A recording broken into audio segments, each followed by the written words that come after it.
Lang geleden was er een viskerman die met zijn leutje bootje de Oostersteum in prielen boven Noordpoolderziel de kost verdiende.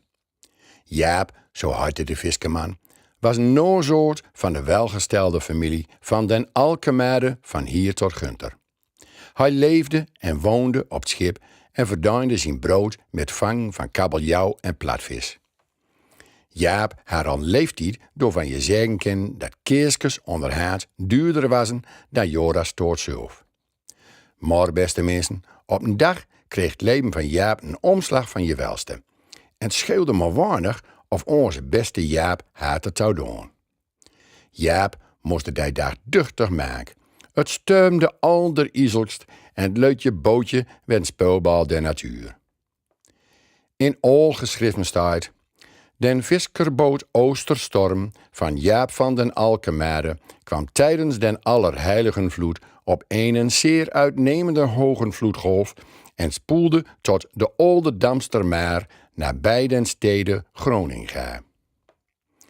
Douw steum lui was en twotter weer via de Hunze richting Zeeluip, bleef de Oostersteum steken op plek door nou Klapbrug in Oosterhogebrug ligt.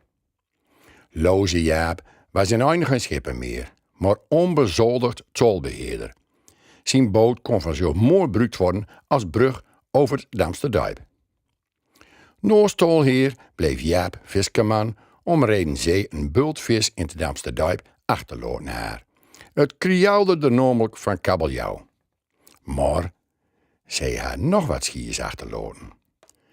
Douw Jaap in het veronder kwam, lag door een uibels live zeewiefke om touw te gniffelen. Dat ken uit. Zee wiet voort en brak wordt er om het touw. Dat is een maalstee voor een zeewiefke. Nou was Jaap dat als een zeewiefke te lang dreug stond, de steert al wieder spleet en overgong in twee banden. Kreeg zo als van dik kopke nog kikker.